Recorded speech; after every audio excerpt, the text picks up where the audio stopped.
భగవద్గీత అంటేనే మనకు వెంటనే గుర్తొచ్చేది కురుక్షేత్ర రణరంగం, కృష్ణార్జునుల సంవాదం. కాని మహాభారతంలోనూ ఇతర పురాణాలలోనూ ఉన్న రహస్యమేమిటంటే, కృష్ణుడు భగవద్గీతను కేవలం అర్జునుడికి మాత్రమే చెప్పలేదు. అర్జునుడి కంటే ముందే, అలాగే అర్జునుడి తర్వాత కూడా ఈ పరమరహస్యాన్ని మరికొందరికి కృష్ణుడు ఉపదేశించాడు. ఈ విషయానికి సంబంధించిన ఆసక్తికరమైన, అంతగా తెలియని వివరాలు మరియు అసలు రహస్యం చూద్దాం. అర్జునుడి కంటే ముందే గీతను విన్నది ఎవరు? భగవద్గీత 4వ అధ్యాయం జ్ఞానకర్మ సన్యాస యోగం మొదటి శ్లోకంలో కృష్ణుడే స్వయంగా ఈ రహస్యాన్ని బయటపెట్టాడు. ఇమం వివస్వతే యోగం ప్రోక్తవానహమవ్యయం వివస్వాన్ మనవే ప్రాహ మనురిక్ష్వాకవే బ్రవీత్. అంటే అవినాశనమైన ఈ యోగాన్ని, అంటే గీతను, నేను సృష్టి ఆరంభంలో మొదట సూర్యదేవునికి, అంటే వివస్వంతుడికి ఉపదేశించాను. సూర్యుడు తన కుమారుడైన మనువుకు చెప్పాడు. మనువు తన కుమారుడైన ఇక్ష్వాకు మహారాజుకు అందించాడు.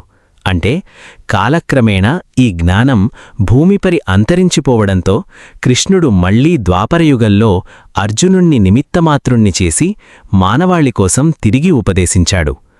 కురుక్షేత్ర యుద్ధ సమయంలో అర్జునుడితో పాటు విన్నది ఎవరు?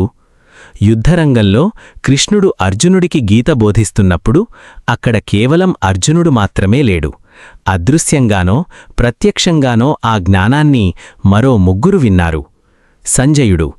వ్యాసమహర్షి ప్రసాదించిన దివ్యదృష్టి ద్వారా సంజయుడు యుద్ధరంగంలో జరగబోయే ప్రతీదాన్నీ ఉన్నదున్నట్లుగా చూసే శక్తిని పొందాడు. కృష్ణుడు అర్జునుడికి గీత చెబుతుంటే హస్తినాపురంలో కూర్చుని ధృతరాష్ట్రుడికి ప్రత్యక్ష ప్రసారం చేసింది సంజయుడే. కాబట్టి గీతను పూర్తిగా విన్న రెండో వ్యక్తి సంజయుడు. హనుమంతుడు. అర్జునుడి రథంపై ఉన్న ధ్వజం, అంటే జెండాపై హనుమంతుడు సూక్ష్మరూపంలో కొలువై ఉన్నాడు. కృష్ణపరమాత్మ నోటి నుండి వచ్చిన ప్రతి ముక్కను ఆంజనేయుడు కూడా శ్రద్ధగా విన్నాడు. బార్బరీకుడు. అంటే ఘటోత్కచుడి కుమారుడు కురుక్షేత్ర యుద్ధాన్ని మొత్తం వీక్షించడానికి కొండపై తల మాత్రమే ఉంచబడిన బార్బరీకుడు కృష్ణుడి విశ్వరూపాన్ని మరియు భగవద్గీత ఉపదేశాన్ని పూర్తిగా విన్నాడు, చూశాడు. అర్జునుడి తర్వాత కృష్ణుడు ఎవరికి గీత చెప్పాడు? ఉద్ధవగీత.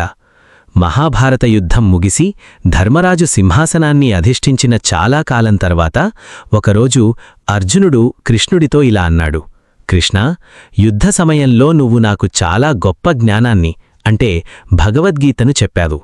కాని కాలం గడవడంతో సంసార లంపటంలో పడి నేనా విషయాలన్నీ మర్చిపోయాను. దయచేసి ఆ జ్ఞానాన్ని నాకు మళ్లీ చెప్పు అంటూ కృష్ణుడు నవ్వి, అర్జునా, ఆనాడు అత్యంత యోగస్థితిలో ఉండి ఆ పరమరహస్యాన్ని నీకు చెప్పాను.